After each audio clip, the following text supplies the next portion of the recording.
Shalom semuanya. Selamat hari Sabtu.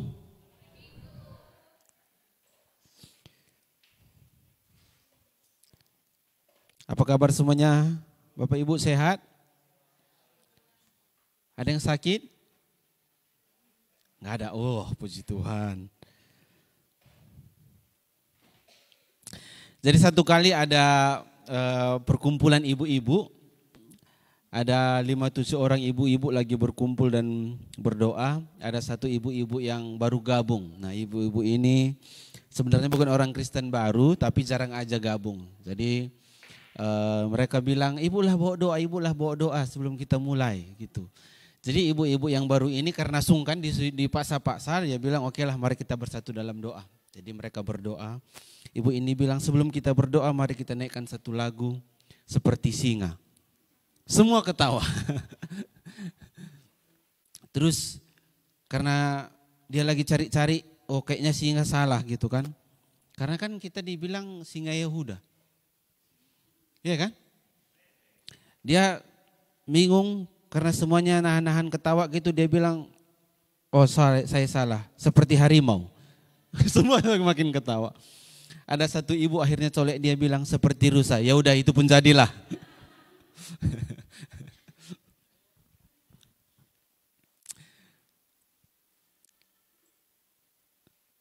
Bapak Ibu, tema kita sepanjang tahun ini adalah hati sang Bapa. Amin. Nah, kemarin kita sudah berbicara setiap kita itu punya kisah masing-masing dengan bapaknya sendiri. Iya kan? Nah, kita bersyukur kalaupun di dunia ini kita nggak punya Bapa lagi nggak apa-apa. Iya kan? Karena kita punya Bapa yang di sorga. Dan yang paling luar biasa, Bapa kita yang di dunia ini pun nanti akan pulang ke sorga. Artinya satu saat kita akan ketemu lagi. Tapi apakah kita ketemunya dia seperti bapak-bapak, kita ini seperti anak-anak, nggak tahu ya kan? Betul nggak? Nah tapi dalam kitab ada yang bilang kita dapat tubuh kemuliaan, ya kan? Yang selalu muda, selalu segar, nggak termakan zaman lagi. Karena memang di sana kita hidup nggak pakai waktu lagi, ya kan? Di sini kita waktu duduk di gereja, lama kali lah bapak itu ngomong kapan lah pulang. Di sana nanti nggak ada waktu. Nah tapi maksudnya Bapak Ibu kita punya seorang Bapa, punya hati sang Bapa yang begitu mulia dan sempurna bagi setiap kita. Amin. Hati sang Bapa ini bisa menerima kita apa adanya. Hati Bapa ini bisa terima kita walaupun kayak saya kurus, kecil bisa diterima. Lalatan boleh, nggak salah. Hati sang Bapa itu juga bisa menerima segemuk-gemuknya kita. Karena kayaknya di surga nggak ada timbangan loh.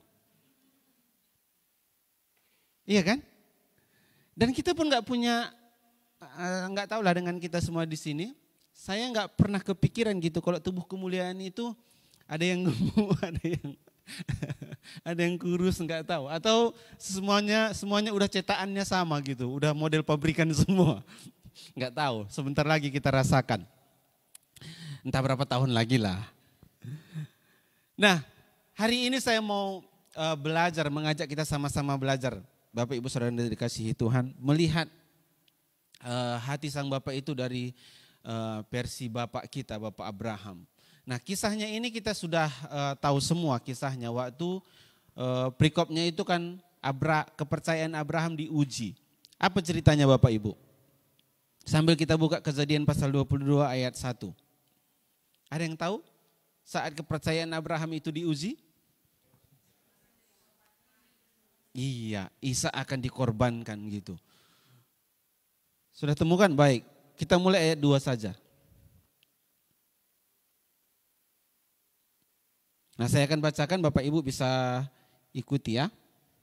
Oh, saya ajak kita buka, saya belum buka.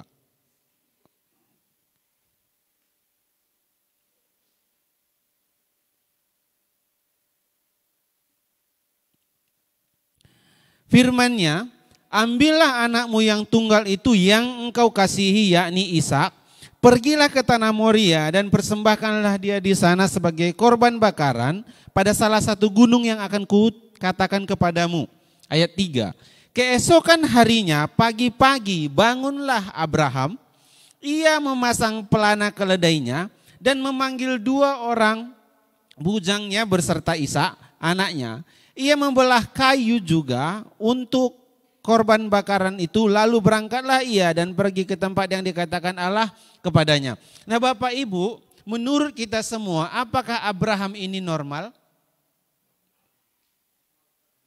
Normal. Kita lihat ayat 2 dibilang, Tuhan bilang sama Abraham, Abraham ambillah anakmu. Jelas Tuhan bilang, apanya ya? Petunjuknya jelas. Ambil anakmu Ishak yang engkau kasihi. Tuhan bilang anakmu yang engkau kasihi. Terus apa katanya lagi? Persembahkanlah dia sebagai korban bakaran. Itu ayat 2. Ayat 3-nya Abraham gak bilang iya atau enggak Tuhan. Pagi-pagi langsung aja dia bangun. Dia panggil 2 orang yang bersama dengan dia. Ayo temani aku dulu. Baru diambilnya anaknya, diambilnya kayu bakar, berangkatlah mereka. Simpel kali kan hidup ini. Simpel enggak Bapak Ibu? Yang buat enggak simpel itu pikiran kita, bener enggak? Kita semuanya di sini bilang normal karena kita tahu akhirnya si Ishak itu enggak jadi dibunuh kan. Ini Tuhan bilang sama si Abraham bukan suruh persembahkan taruh di gereja jadi pelayan Tuhan, bukan. Kalau sekarang kita bilang mau mempersembahkan anak kita kepada Tuhan, kita antar ke gereja kan. Anakku ini jadi full timer lah. Jadi pendeta lah, jadi hamba Tuhan lah gitu. Tapi ini jelas Tuhan bilang bakar, panggang.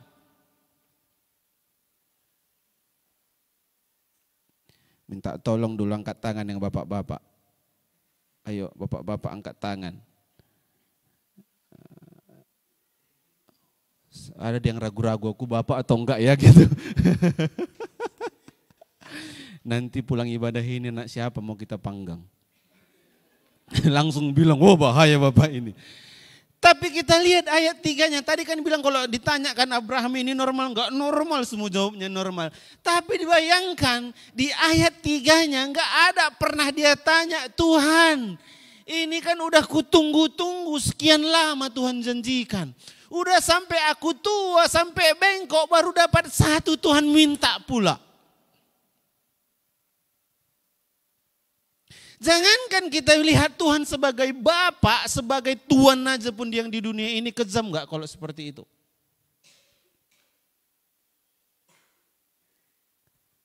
Kita udah cuma punya 1, itu pun diminta. Tapi luar biasanya di sini kan Bapak Ibu, kita lihat si Abraham ini melampaui pikiran kita kan. Waktu dibilang jangan lihat dulu di akhirnya ya. Tapi sikap hatinya itu waktu Tuhan suruh persembahkanlah dia. Bahasa kasarnya bakar dia gitu kan. Dia gak tanya-tanya pun Sarah istrinya. Ini anak yang dikasihi udah jelas. Kalau tadi misalnya ada anak kita 12. Gini mahalnya harga beras. Sampai orang demo-demo kan. Turunkan harga beras. Udah segini mahalnya pun harga beras. Anaknya ada 12. Kalau minta 1 kita persembahkan. Gak mungkin dia kasih.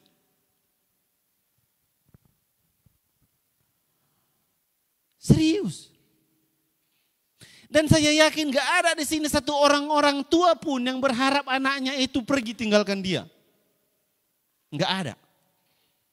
Sebandel-bandelnya, senakal-nakalnya, sejahat-jahatnya anak kita mau bahasa karonya kep-kep. Dekap ya. Kita mau dekap terus gitu, sebandel-bandelnya dia. Berubah maunya anakku ini gitu, kita dekap terus.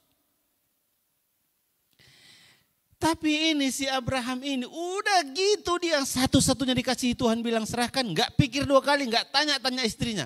Ayat 3 ini gak ada permisi sama istrinya kan. Gitu dia bilang bawa, dia bawa langsung bungkus, naik, cup. Jalan langsung. Nah kita lihat Bapak Ibu, selanjutnya di ayat 4. Ketika pada hari keberapa? Berarti mereka ini nggak dekat perjalanannya. Kira-kira kalau jalan 3 hari sejauh apa? Kira-kira ya mungkin ke Brastagi Kabanjahe lah kalau jalan kaki. Saya belum pernah. Tapi dulu dari sekolah saya, Brastagi ke desa saya pernah jalan itu setengah hari loh. Kurang kerjaan kan? Bukan kurang kerjaan, waduh itu. Kujadani ongkosku. Karena aku pikir orang zaman dulu jalan-jalannya semua. Enggak matinya. Betul enggak mati loh aku jalan. Cuma malu aja dibilang orang, ngapain kau jalan kaki banyak angkot. Enggak tahu dia kan. Pergumulan nama. Jalan kaki 3 hari. Lama enggak 3 hari? Perjalanan 3 hari ini, anak yang dikasihi Bapak Ibu, saya sayang sama Gio. Kalau jalan itu saya pegang tangannya. Walaupun kadang dia campain tangannya, di anak-anak kan gengsi kan kalau dirangkul di depan temannya kan. Kadang kurangkul dia pegang kepalanya gitu kan. Kita sayang. Abraham tadi dibilang anak yang kamu kasihi. Karena dia tahu sebentar lagi anak ini akan diseset, dipersembahkan untuk Tuhan, pasti hatinya lebih berat loh. Langkah-langkah kakinya itu menuju perjalanan 3 hari itu sungguh satu langkah yang seperti membawa kematian bagi dia sendiri. Setelah 3 hari itu belum sampai di tempat tujuannya, dikatakan di sini ketika pada hari ketiga Abraham melayangkan pandangannya, kelihatanlah kepadanya tempat itu dari jauh. Berarti mungkin Tuhan udah bilang sama dia, nanti sampai kau di Brastagi, di Bukit Gundaling. Di atas puncak Gundaling itulah nanti persembahkanlah anakmu ini. Abraham bilang, oke siap komandan. Udah 3 hari dia lihat itu Gundaling. Mungkin mereka masih di bawah, di Tugu Perjuangan itu. Kalau yang pernah Brastagi tahu Tugu Perjuangan kan? Tugu yang ada orang kayak gini. Nunjuk langit. Tugu Perjuangan itu mungkin sampai lihat ke puncak Gundaling, oh mungkin di sana. Dia bilang sama 2 pekerjanya, kalian tunggu di sini ya. Kami naik dulu mau menyembah Allah, nanti kami kembali kepadamu. Gitu dia bilang kira-kira kan. Ayat 5. Kata Abraham kepada 2 bujangnya itu, tinggal kamu di sini. Dengan keledai ini, aku beserta anak ini akan pergi ke sana. Kami akan sembahyang, sesudah itu kami akan kembali kepadamu. Ayat 6 Bapak Ibu. Lalu Abraham mengambil kayu untuk korban bakaran itu dan memikulkannya ke atas bahu siapa? Udahlah dia yang mau dipotong, dia pula yang gotong kayu untuk membakar dia. Ini namanya udah jatuh ketimpa tangga kesiram cat.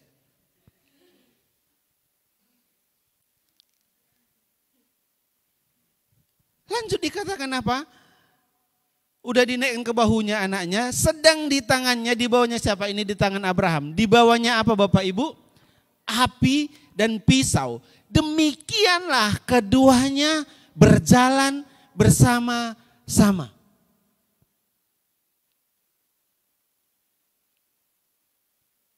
Abraham pegang obor 1, pegang pisau 1, jalan keduanya ini.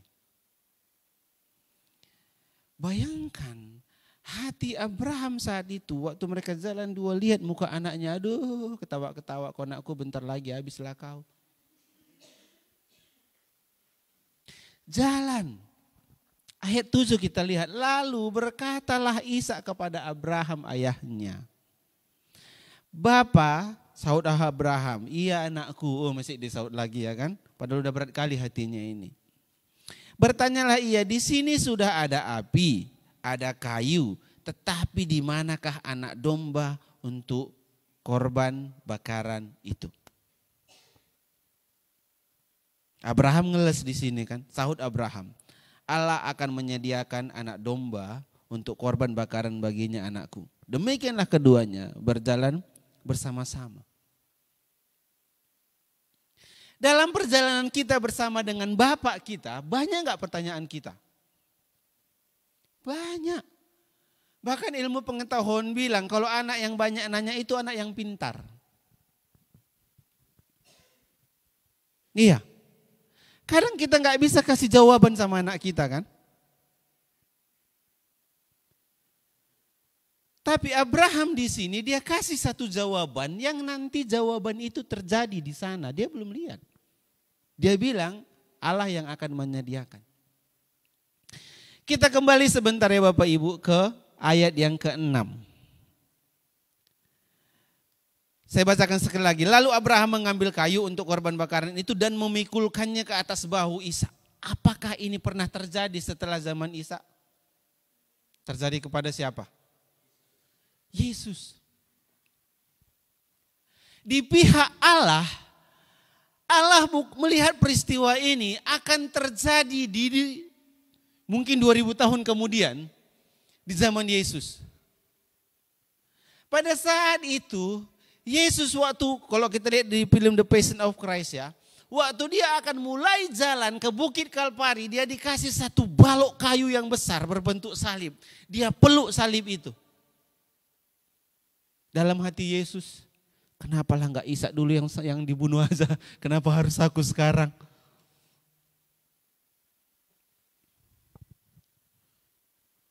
Waktu mereka berjalan Bapak Ibu, Ishak enak ditemani bapaknya. Yesus pada saat dia berjalan, siapa yang temani?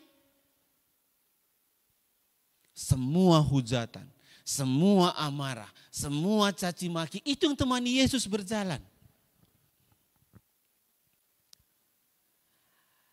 Di Ishak, selain dari pertanyaan ini ada nggak dia ngeluh? Capek kali pun aku Pak pikul-pikul kayu ini semua, gantianlah kita Pak. Masa aku yang kecil bawa kayu ini, Bapak yang udah bapak-bapak jalan cuma bawa api sama pisau. Gak ada satu kata pun dia berontak sama bapaknya. Waktu Yesus bawa semua itu dengan semua caci maki, dia pikul salibnya itu. Ada gak sepatah kata pun bilang, aduh Tuhan kurang ajar kali lah manusia ini. Sampai waktu dia udah tergantung pun dia bilang apa? Ampunilah mereka karena mereka tidak tahu apa yang mereka perbuat. Kenapa Yesus sanggup bilang seperti itu? Karena memang pada saat itu kita nggak tahu kalau yang Yesus kerjakan ini adalah satu tujuan yang mulia, yaitu keselamatan bagi kita.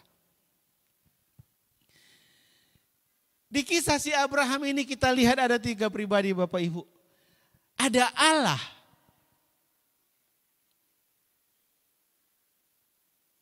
Bagi Abraham Allah itu adalah Bapa kan. Ada Allah. Terus pribadi kedua ada siapa? Ada Abraham. Bagi Ishak, Abraham ini adalah Bapa. Terus pribadi ketiga ada siapa? Ishak, anak. Bisa nggak bayangkan gimana gundahnya perasaan Abraham pada saat itu? Tapi di satu sisi lain dia harus taat juga kepada Bapa.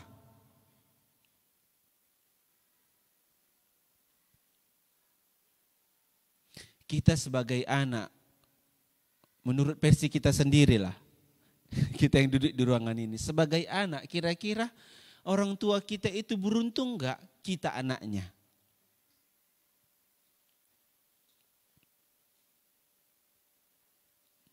Ken bisa tanya, Mama di samping kan beruntung enggak Mak? Punya aku gitu. Lian colek-colek bapaknya, beruntung gak Bapak punya aku Pak. Padahal sampai sekarang kita banggakan nyanyikan Bapak Abraham mempunyai banyak sekali anak-anak. Aku anaknya, kalian enggak.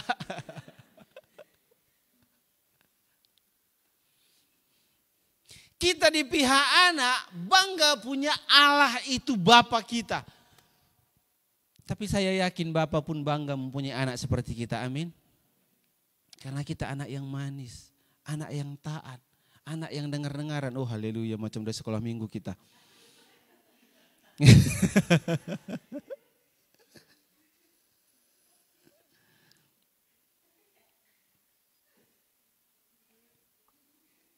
Di pasal 8 yang bilang sahut Abraham, Allah yang akan menyediakan anak domba untuk korban bakaran baginya anakku.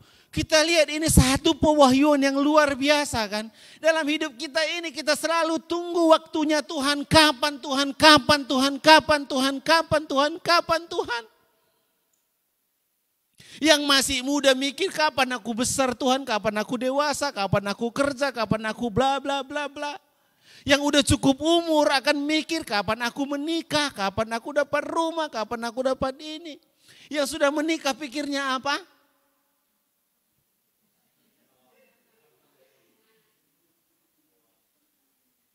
Mungkin yang rumah tangganya bagus, semuanya harmonis, mikir kapan aku punya anak.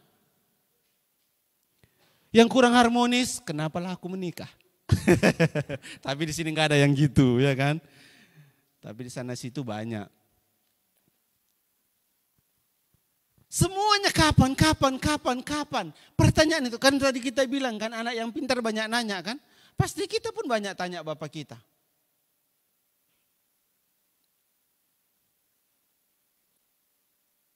Yang udah punya 1 mau 2, yang udah punya 2 mau 3. Yang udah 3 mau 4, yang udah 4 kebanyakan Tuhan. Tapi Abraham bisa lihat Allah yang akan menyediakan. Saya yakin ya Bapak Ibu ya. Saya yakin kalau seandainya pun pada saat pertama dibilang sama Abraham, Abraham serahkan anakmu Ishak, terus dia bilang enggak mau aku Tuhan. Aku enggak mau.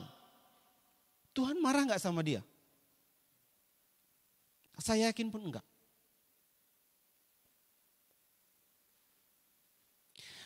Karena pasti 150% kalau ada, Allah itu sendiri pun sayang kok sama Ishak.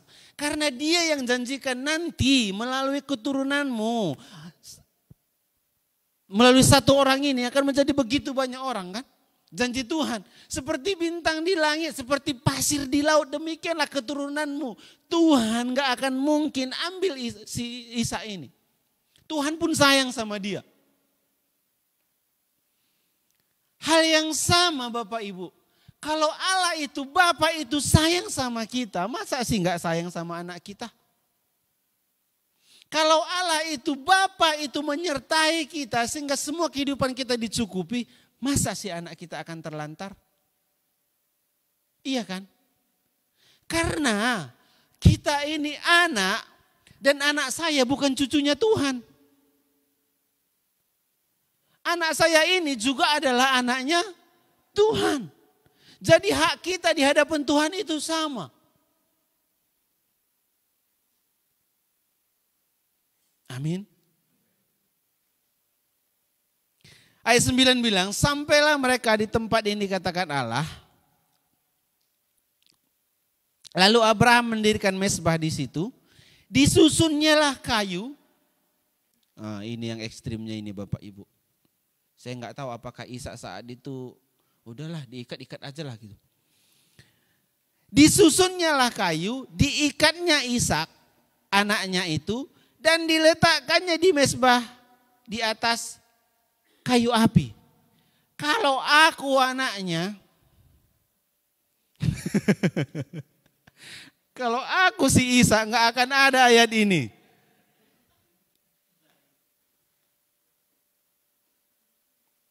Kita orang Batak enggak usah diikat, tersinggung aja pun lari.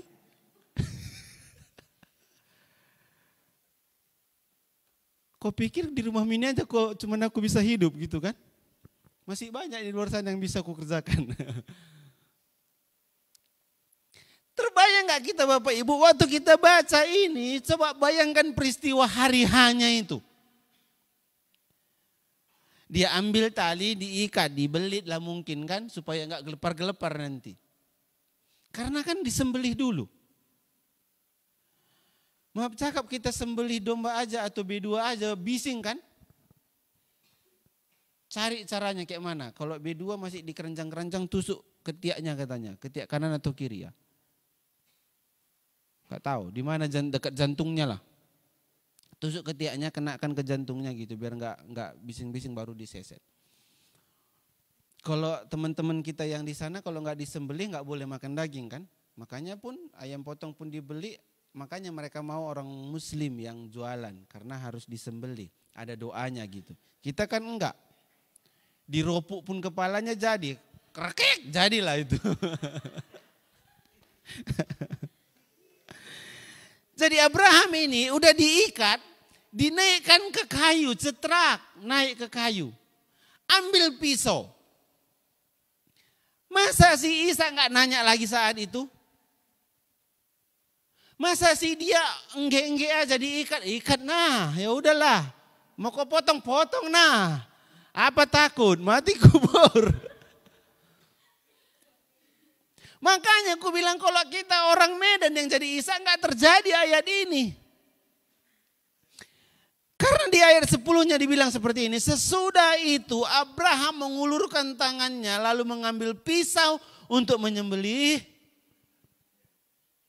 Serius rupanya si kawan ini bah. Jalan 3 hari. Setelah jalan 3 hari ditinggal kawannya. Bawa semua peralatan naik ke atas. Serius rupanya dia. Bungkus ikat anaknya. Naikkan ke kayu api. Diulurkannya tangannya. Udah mau disembelih.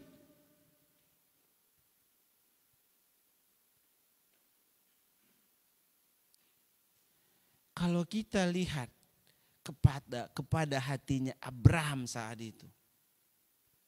Gimana beratnya hidupnya? Gimana? Dia harus ngomong apa sama istrinya nanti?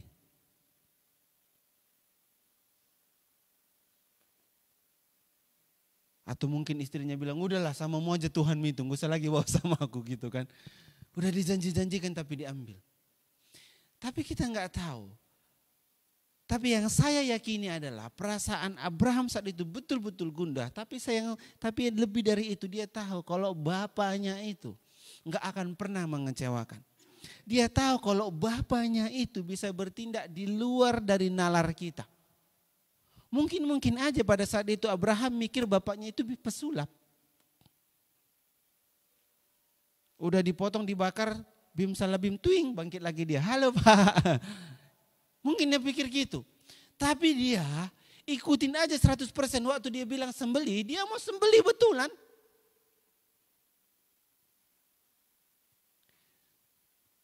Sampai Tuhan harus ngomong juga sama dia.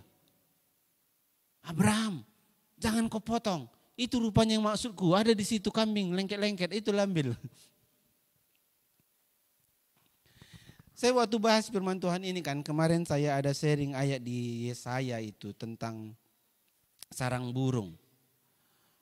Nggak usah buka lah ya, saya ceritakan aja. Nanti kalau nggak percaya saya kasih ayatnya baca sendiri di rumah. Kita ini katanya seperti orang yang jumpa sarang burung. Ada di sini yang dulu anak-anak sering manjat-manjat pohon?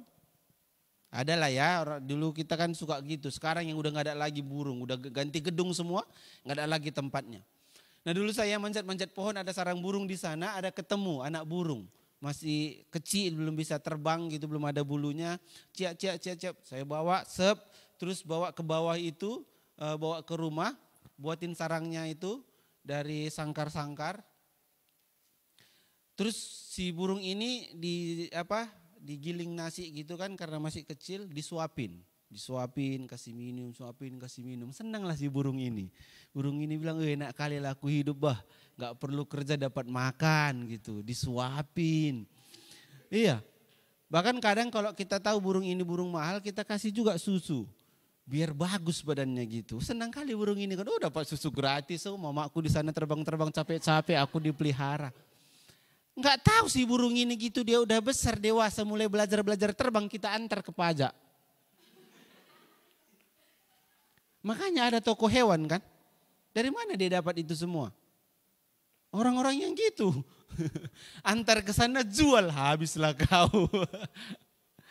Tapi dibilang kita seperti orang yang kayak gitu, dapat rezeki nomplok.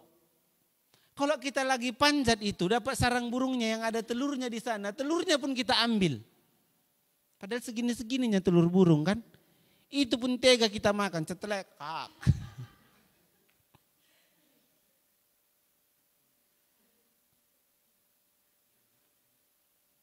Siapa yang larang Bapak Ibu kita ambil itu?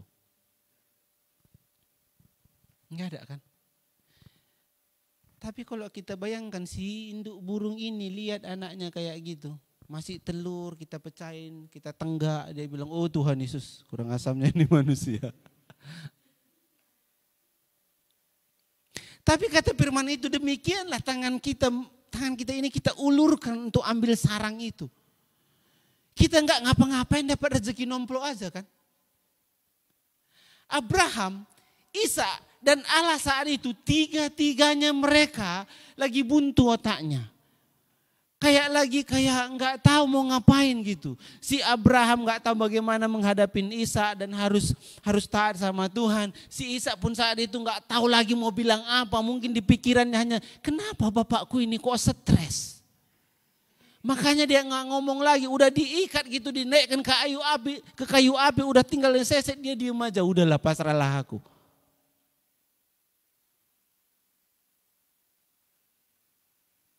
Atau mungkin Ishak pun tahu, aku anak yang dikasihi Tuhan, gak akan mungkin pisau ini melukai aku.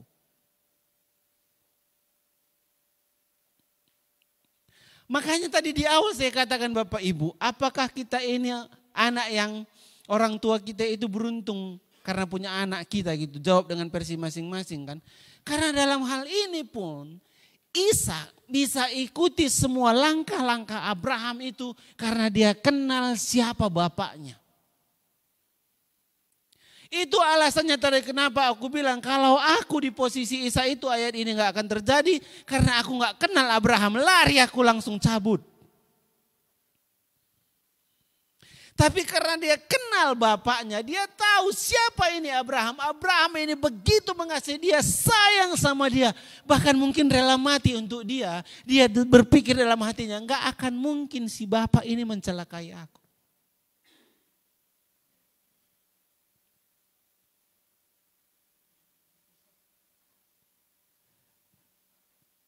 Bapak Ibu kita lihat di versinya Allah. Waktu Allah akan mempersembahkan Yesus, bagaimana hatinya Allah itu? Sebab dikatakan itu adalah anak Allah yang tunggal. Sama, Ishak anak tunggalnya Abraham, Yesus anak tunggalnya Allah. Yohanes 3:16 bilang kan, karena begitu besar kasih Allah akan dunia ini. Siapa yang ada di dunia ini Bapak Ibu? Saya dan saudara. Sehingga ia telah mengaruniakan anaknya yang tunggal supaya setiap orang yang cantik, yang ganteng, selamat. Betul enggak? Betul enggak Bapak Ibu?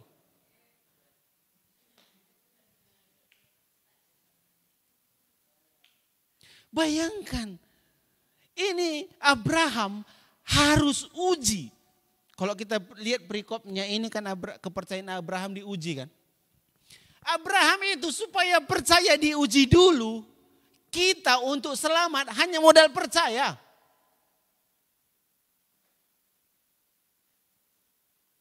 Percaya kepada Yesus.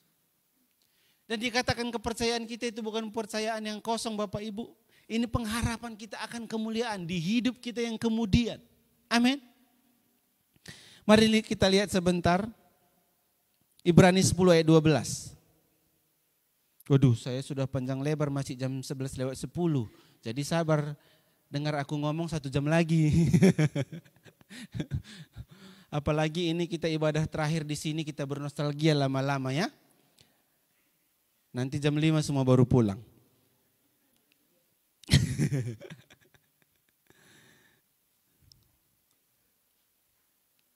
Oke.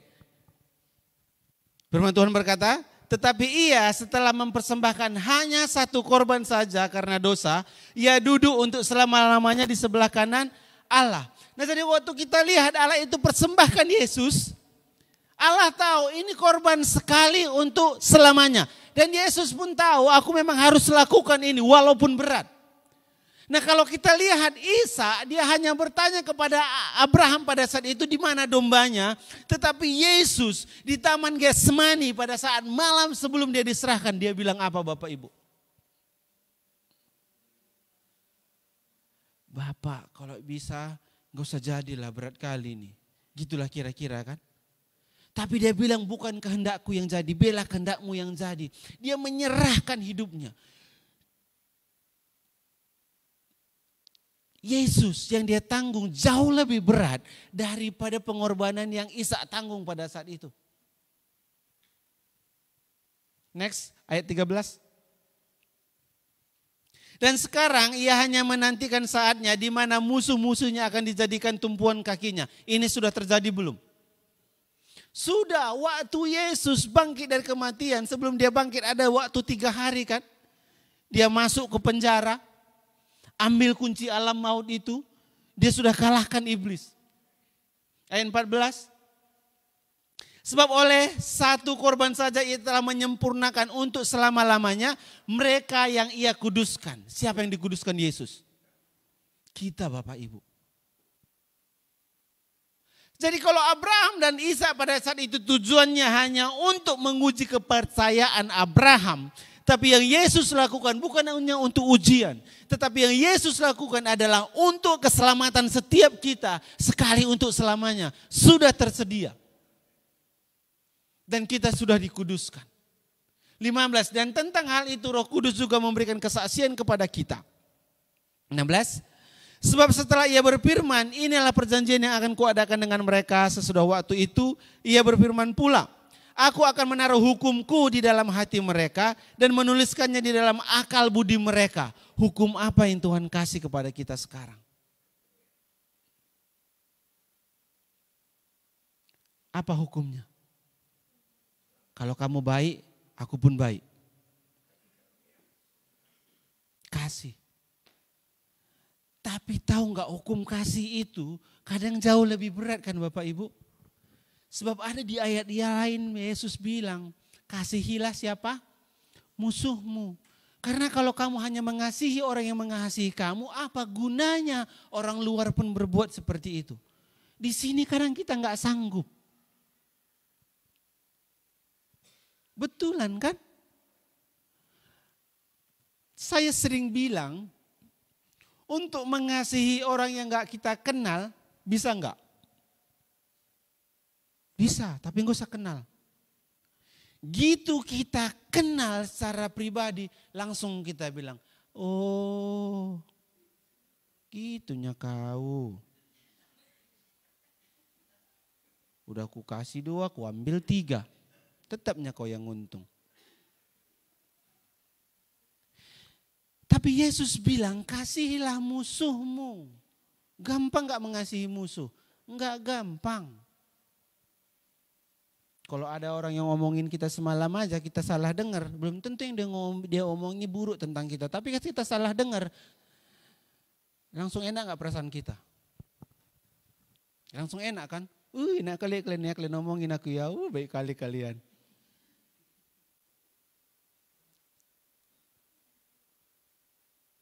Kadang mengasihi diri kita sendiri pun kita nggak bisa, betul nggak? Kita hukum diri kita, bodoh kali lah aku, kenapa lah aku gini, nggak bisa aku apa-apa, udah mati aja lah aku. Untung Tuhan itu baik. Kalau Tuhan bilang, iya mati aja lah kau, aku sayang sama mu, pulang kita. 17.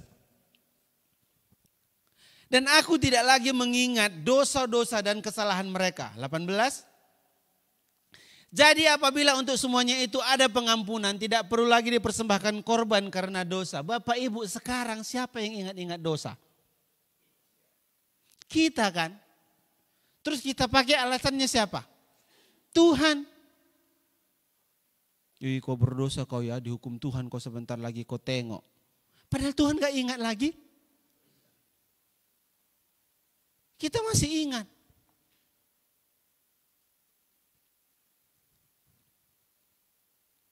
Betapa bersyukurnya kita, hidup kita sekarang ini bersama dengan Bapa kita. Sudah dia sediakan pengampunan, gak diingat-ingat lagi kesalahan kita. Dan dia mengasihi kita apa adanya kita.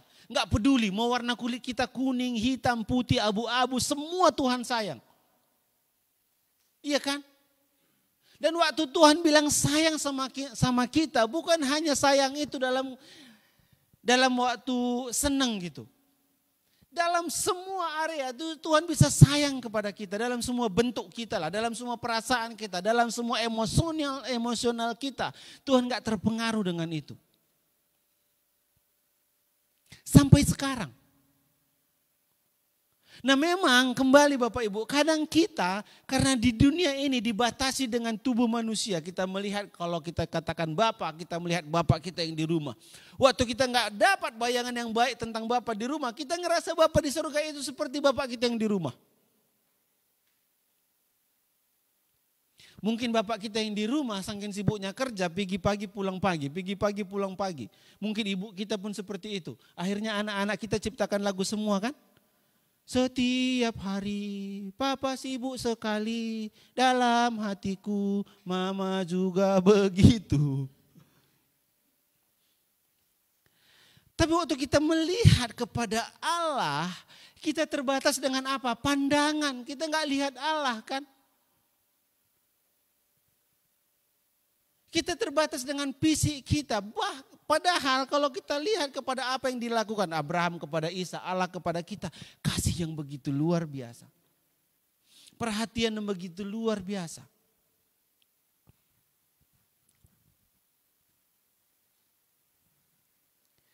Dan pengorbanan sekali untuk selama-lamanya Tuhan sediakan. Dan yang paling luar biasa, kapanpun kita datang kembali kepada Tuhan. Mungkin kita lari entah kemana-mana, siap itu sadar, balik lagi, Tuhan selalu terima kita.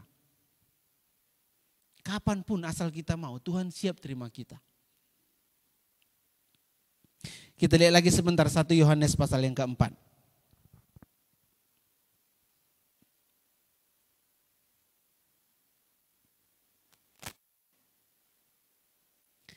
Satu Yohanes pasal 4 ayat yang ke-10.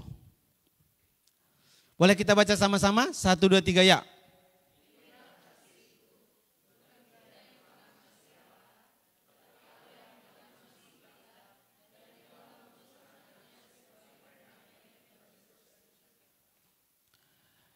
Itu sebabnya waktu Tuhan bilang kasihilah musuhmu, itu bisa terjadi kalau kita pakai kasihnya siapa? Kasihnya Allah. Kalau kasih saya terbatas. Misalnya aku jumpa sama istri saya bilang, Pak Gio kasih aku 1 juta. Enggak ada, terbatas. Kasih kita manusia ini kadang pun kering. Karena kita kurang tidur pun bisa emosional kan.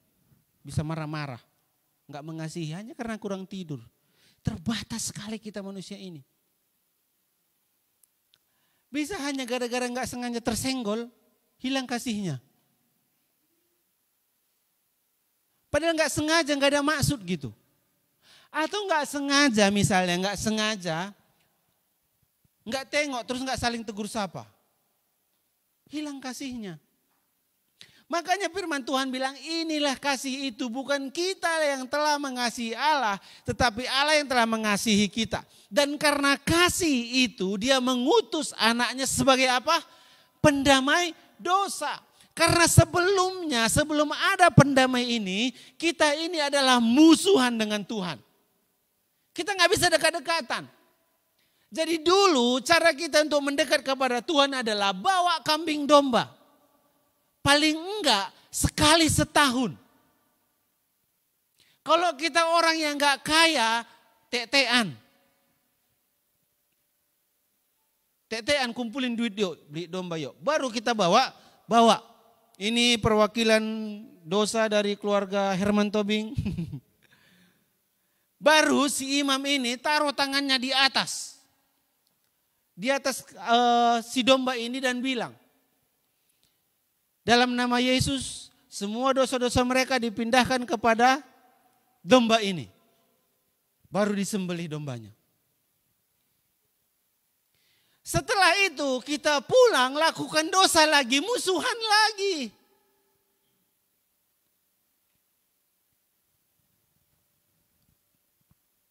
Kira-kira di zaman sekarang terjadi enggak ini Bapak Ibu? Di mana terjadinya? di sana. Di rumah kita pun terjadi. Sama siapa? Sama suami istri. Terjadi. Hari ini mesra, lengket.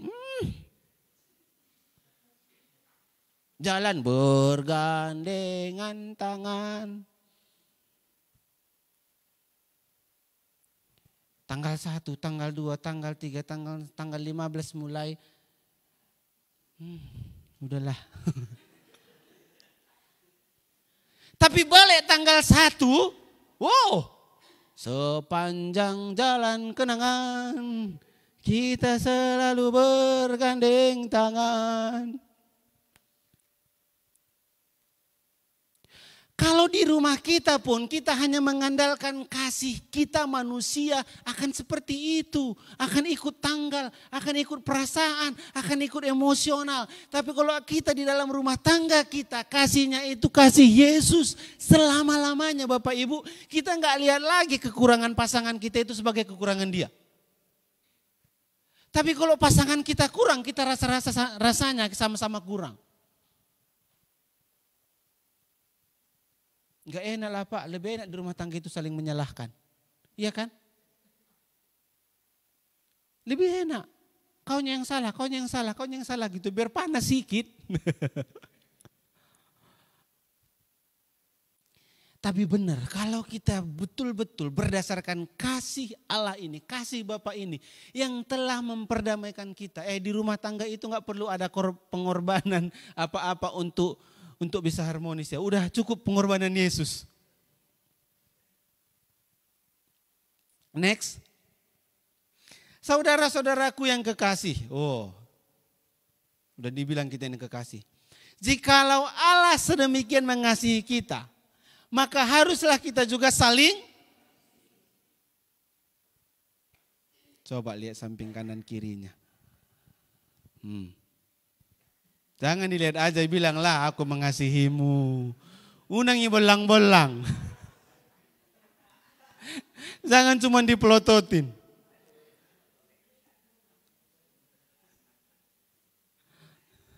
Kadang kalau suami istri akan gitu dilihat langsung nyaut. Apa kau?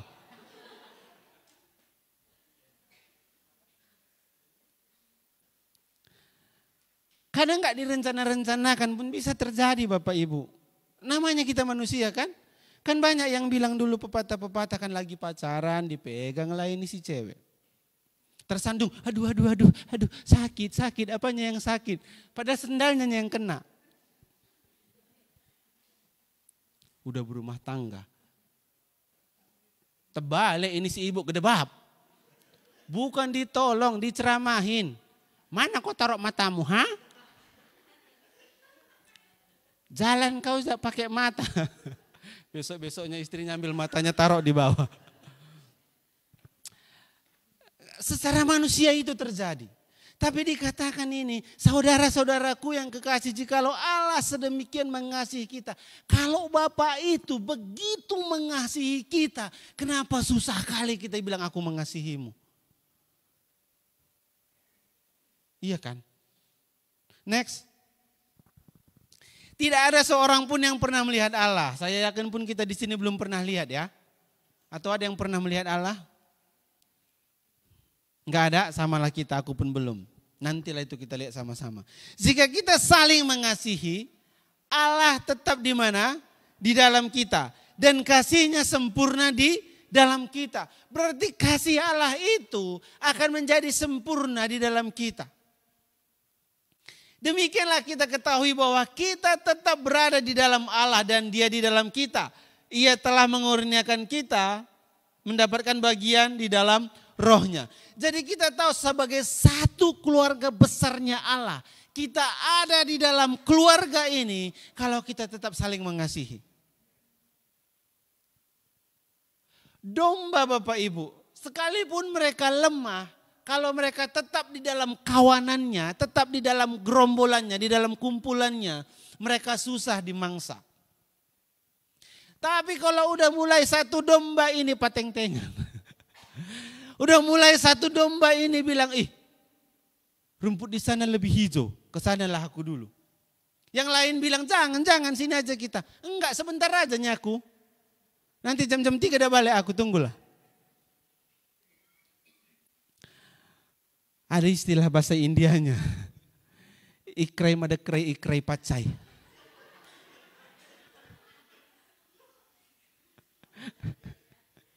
Saya belajar ini dari gembala saya dulu kan. Gembala saya dulu orang India.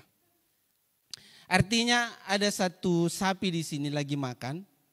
Lihat rumput sapi ini, lihat rumput yang di seberang sungai sana lebih hijau. Jadi sapi ini nyebrangin sungai makan rumput yang di seberang. Waktu dia makan rumput sini lihat lagi dia bilang rumput sana lebih hijau. Jadi dia rencana mau nyebrang lagi. Waktu dia mau nyebrang hanyut. Hilang ini sapi. Nah makanya jangan ikrai madakrai ikrai pacai. Mendingan aca-aca aja.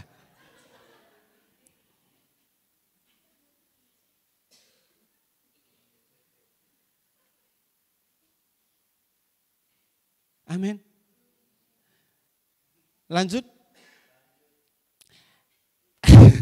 Lanjut ya. Dan kami telah melihat dan bersaksi bahwa Bapa telah mengutus anaknya menjadi apa Bapak Ibu? Menjadi juru selamat dunia. Nah itu kenapa Yesus saat dia ada di bumi ini dia nggak pernah menjalankan semuanya itu berdasarkan keinginannya.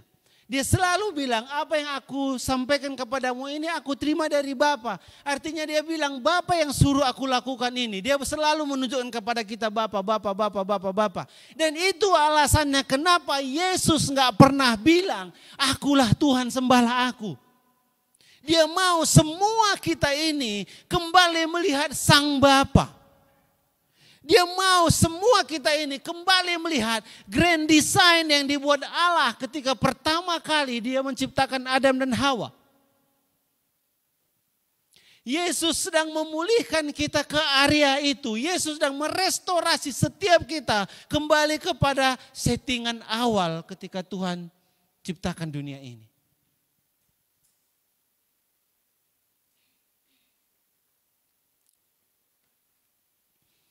Ayat 15.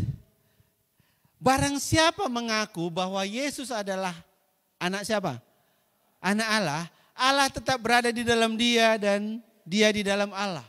Jadi bagi kita orang yang percaya kepada Yesus, kita ini ada di dalam Allah dan Allah itu ada di dalam kita.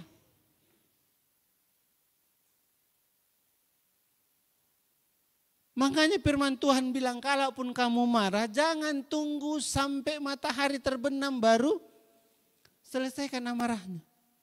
Ataupun ada yang bilang kalau marah-marah tapi jangan berbuat dosa. Kenapa Bapak Ibu? Karena sering waktu kita udah mulai marah kita mau ungkapkan semua perasaan kita ini kan. Seolah-olah nggak ada Allah di dalam kita. Padahal firman Tuhan bilang ada Allah di dalam kita, di dalam setiap kita ada roh Allah Tuhan taruh. Jadi kalau nggak bisa kita dinasihati lagi oleh nasihat manusia, dengarkanlah kepada nasihat Roh Kudus yang ada di dalam kita. Amin. Karena Tuhan itu punya 1 juta cara untuk menegur, menasihati kita. Untuk membimbing kita. Lanjut. Kita telah mengenal dan percaya akan kasih Allah kepada kita. Allah adalah kasih dan barang siapa tetap berada di dalam kasih, ia tetap berada di dalam Allah dan Allah di dalam dia. Lanjut. Dalam hal inilah kasih Allah sempurna di dalam kita, yaitu kalau kita mempunyai keberanian percaya pada hari penghakiman, karena sama seperti dia kita juga ada di dalam dunia ini. Bapak Ibu, saudara yang terkasih, nanti waktu kita semuanya sudah menghadapi hari penghakiman, apakah kita masih takut? Enggak, pede aja. Kenapa? Karena kita dihakimi berdasarkan kepercayaan kita kepada Kristus.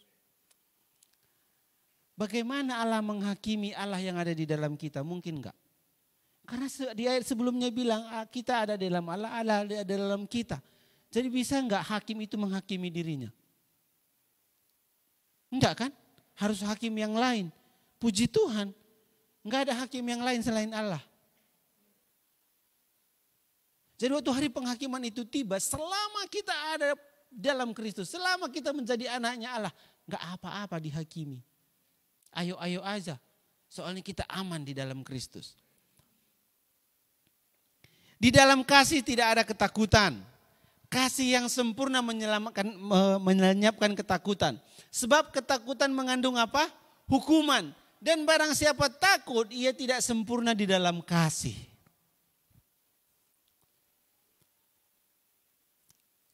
Siapa yang masih punya rasa takut di sini Bapak Ibu? Enggak ada lagi, puji Tuhan. Tapi aku masih takut. Besok aku takut beras enggak ada, gimana makan? Tapi ketakutan ini maksud di sini adalah ketakutan bukan karena makan, bukan karena takut gelap, takut ular. Aku takut ular juganya. Bukan takut itu. Tapi takut kehilangan keselamatan, takut yang enggak masuk surga, takut yang aneh-aneh lah maksudnya ini. Kasih itu melenyapkan ketakutan. Kalau kita di rumah mengasihi anak kita nggak akan takut. Dia nggak akan takut hilang identitasnya, dia nggak akan takut dunia menolak dia. Sekalipun semua orang tolak dia, kalau di rumah dia merasakan penerimaan, dia nggak akan takut. Terakhir ayat 19. Kita mengasihi Allah kita mengasihi karena Allah lebih dahulu. Jadi kembali ke ayat yang awalnya tadi kan. Kita bisa mengasihi, kita bergerak karena kasih itu. Karena Allah yang lebih dahulu mengasihi kita. Bayangkan kalau tadi di awal saya bilang kan, apakah Allah itu kejam dia ambil Isa? Kalau kita lihat kepada ayat ini, enggak Bapak Ibu. Kalau kita lihat kepada kasih yang Yesus berikan kepada kita saat ini, itu dimulai dari mana? Dari kasih Allah. Dan kasih yang kita miliki pun, kasih kita sebagai manusia itu berasal dari Allah. Jadi mau enggak kita mulai sekarang dorong diri kita bergerak karena kasih Allah di dalam hati kita. Bukan karena kasih manusia. Benar-benar semuanya sumbernya itu Allah. Semua pengetahuan kita, semua kemampuan kita, semua mimpi-mimpi kita, semua cita-cita kita itu ada di dalam Allah. Kita mampu mengasihi karena Allah lebih dahulu mengasihi kita. Amin. Saya enggak tahu dan saya enggak jamin kehidupan kita ke depan bagaimana. 5-10 tahun lagi saya enggak tahu kita ada di mana. Mungkin kita sudah berdiri di dalam cita-cita, di dalam mimpi-mimpi kita masing-masing. Atau sebaliknya. Jaminannya enggak ada Bapak Ibu di dunia ini. Tetapi dalam Tuhan, kasih itu tetap ada. Kasih Allah itu tetap sempurna di dalam kita. Enggak peduli apakah 10 tahun lagi kita sukses, Allah mengasihi kita. 10 tahun lagi kita rusak, sehancur-hancurnya, segagal-gagalnya, Allah mengasihi kita. Dan kasihnya enggak pernah berkurang. Kasihnya enggak berubah, enggak ditentukan oleh apapun. Kasihnya itu 100 aja terus sama kita.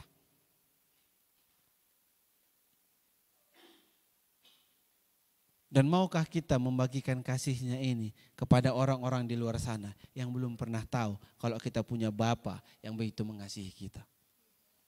Amin Bapak Ibu. Mari kita sama-sama bangkit berdiri.